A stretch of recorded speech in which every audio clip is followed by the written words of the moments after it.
Lo pikir lo bercanda nggak ada kena sanksi? Ya lo masa penjara karena lo telah memberikan berita bohong dan rasa ketakutan kepada orang. Hola netizen yang tercinta. Video Dr. Richard menyampaikan keluhan tentang kliniknya di Padang, Sumatera Barat yang disebut kemalingan membuat heboh. Dr. Richard kini dilaporkan ke pihak kepolisian. Pelapor adalah seorang masyarakat. Kasat Reskrim Polresta Padang Kompol Dedi Adrian Saputra menegaskan bahwa kasus ini akan tetap dilanjutkan. Petugas akan melakukan pemeriksaan terhadap manajemen Athena Padang, termasuk Dr. Richard, untuk menyelidiki lebih lanjut kasus ini. Pemanggilan terhadap Dr. Richard dan pihak-pihak terkait lainnya dijadwalkan pada 7 Mei 2024. Penyidik juga akan memeriksa ulang Candy, office boy di Athena Padang yang terekam CCTV saat mencuri. Dalam pemeriksaan sebelumnya, Candy mengaku disuruh oleh manajemen untuk merekayasa pencurian tersebut. Dedi menegaskan bahwa proses hukum akan terus berjalan meskipun Dr. Richard telah membantah adanya rekayasa. Sebelumnya, Dr. Richard telah meluruskan terkait kasus tersebut. Ia mengaku tidak ada rekayasa. Dr. Richard mengatakan masalah dengan Candy juga sudah diselesaikan secara kekeluargaan. Ia tidak mau ada keributan mengenai kasus tersebut. Dirinya menyebut mengantongi bukti soal perdamaian. Dr. Richard berharap agar masalah tidak lagi melebar kemana-mana. Nah, gimana nih menurut netizen yang terhormat? Silahkan berkomentar ya. Gara-gara konten settingan, seorang konten creator dari China namanya Su kehilangan 30 juta followersnya dia, dan itu adalah hukuman dari negaranya. Settingannya dia itu termasuk simple sebenarnya, mencari siapa pemilik buku yang dia temukan di cafe di Eropa. Dan dia ngajakin followernya, yuk kita cari yuk siapa pemilik buku ini, dan ternyata nggak ada dan dia di-ban dari semua akun sosmednya. Sedangkan di Indonesia menurut Miss Bong 90% perseteruan yang ada di sosmed kebanyakan adalah settingan. Kenapa Miss Bong bisa bilang settingan? Karena Miss Bong adalah seorang KOL dan Miss Bong tahu berapa gilanya settingan itu ada. KOL itu di-hire untuk speak up kalau misalnya ada skincare yang baru mau launching gitu ya, yang ketiaknya hitam, dikata-katain, tapi nanti ujung-ujungnya iklan deodoran, yang kayak gitu-gitu. Itu semuanya adalah konten settingan. Dan itu sudah hal yang kayak dianggap lumrah banget di Indonesia. Tapi belakangan ini, settingan-settingan ini sudah baunya itu ke arah-arah yang toksik menurut Miss Bong ya. Toksik itu dalam artian nuduh orang gitu ya, ngata-ngatain orang, nuduh orang nyuri. Terus sedangkan banyak orang Indonesia itu terinspirasi dari orang-orang content creator yang sudah gede-gede dan menganggap oh bikin konten settingan setoksik apapun itu nggak apa-apa. Karena mereka pun nggak apa-apa, kenapa nggak gue begitu juga? Banyak yang kayak gitu. Dan kalau kalian ingat dulu ada kasus seorang content creator yang melecehkan sebuah patung manekin gitu ya. Itu karena apa? Karena dia kehilangan ide, dan dari awal mereka ini tidak punya value atau nilai untuk yang dia taruh di kontennya dia. Dan konten-konten dia hanya bisa naik kalau dia bikin kegaduhan. Itu banyak banget patterns. Jadi kalau kalian nih baru mau mulai ngonten, kalian harus hati-hati jangan sampai kalian masuk ke dalam trap itu.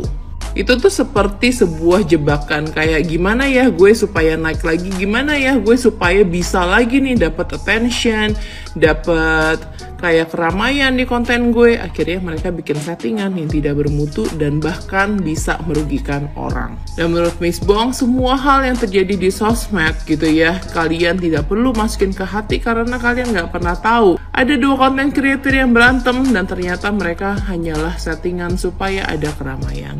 Jadi kita harus pinter juga, oke? Sampai sebegitunya ya menjalankan usaha ya klinik kecantikan ya Athena ya, ini punya dokter RI ya kalau nggak salah ya.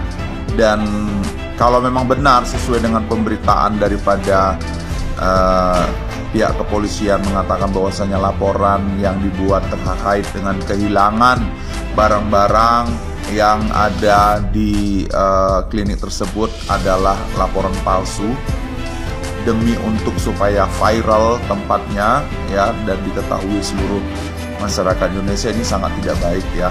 Dan terkait dengan laporan palsu tersebut, itu bisa dikenakan juga dengan memberikan keterangan palsu.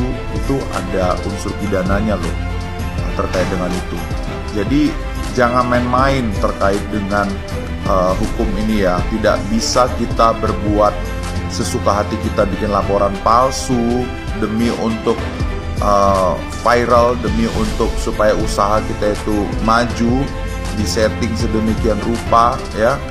Akhirnya kebongkar juga kan, karena dari pihak tersangka itu yang diminta interogasi, beliau mengatakan bahwasannya ya mungkin ya dari kesimpulan yang diambil oleh pihak kepolisian sendiri menyatakan bahwasannya itu adalah settingan semata.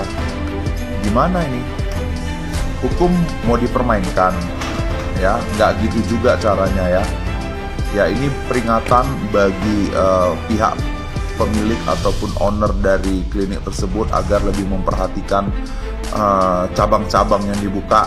Jangan demi viral menggunakan segala cara, oke?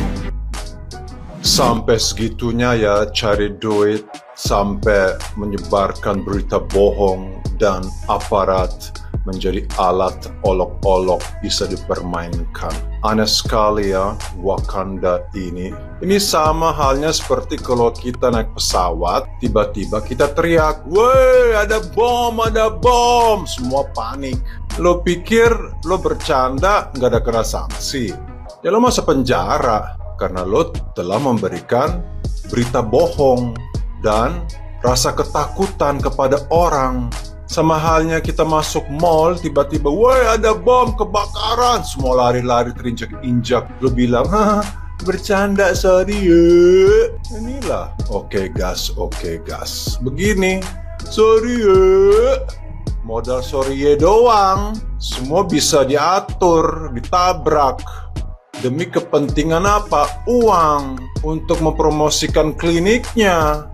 Seorang tabib filter yang nggak tahu kenapa sih suka pakai filter. Ya itu kan hak orang ya.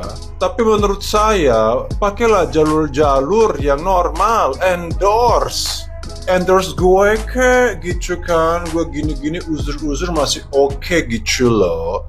Endorse gue katanya kaya raya.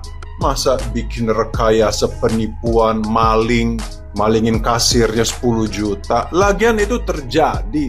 Andai kata itu terjadi, 10 juta itu nothing bagi orang kaya. Ini heboh di-upload. Nah sekarang Bareskrim ini katanya sudah menerima laporan berita bohong lah, inilah itu, nanti loyo lagi ya. Karena oke gas, suka banget sih oke gas ya menyebarkan berita bohong ya. Ya, jadi tolong ya kalau memang negara Wakanda di negara hukum dan adil, semua harus diproses. Bukan karena dia kaya atau karena dia turun oke gas. Itu. Dan bertobatlah bikin berita-berita bohong. Kalau memang kliniknya nggak laku aja. Dan ini juga bisa masuk ke ranah mencemarkan nama baik satu kota, satu suku, Padang, Minang. Dikira nanti orang Padang maling semua di situ. Ya dong.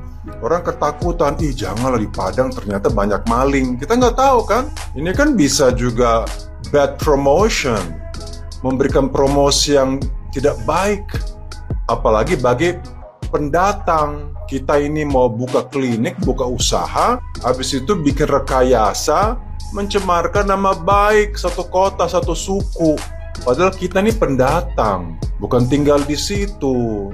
Sangat tidak baik dan sangat tidak etis. Sangat menunjukkan IQ 70 jongkok. Tapi yang gue bingung itu, kok pejabat politikus mau ya masuk ke podcast itu? Gue dari awal gak suka loh. Tapi orang antri. Ya karena di Wakanda ini yang jadi panutan itu bukan orang baik, orang jujur, tapi justru orang rusak. Artinya masyarakatnya jiwanya sakit. Yang jadi panutan itu orang rusak. Orang yang suka bohong, suka korup jadi panutan. Jadi simbol gitu kan. Jadi idola. Tapi orang baik dibuang. Rusak. Hancur lebur.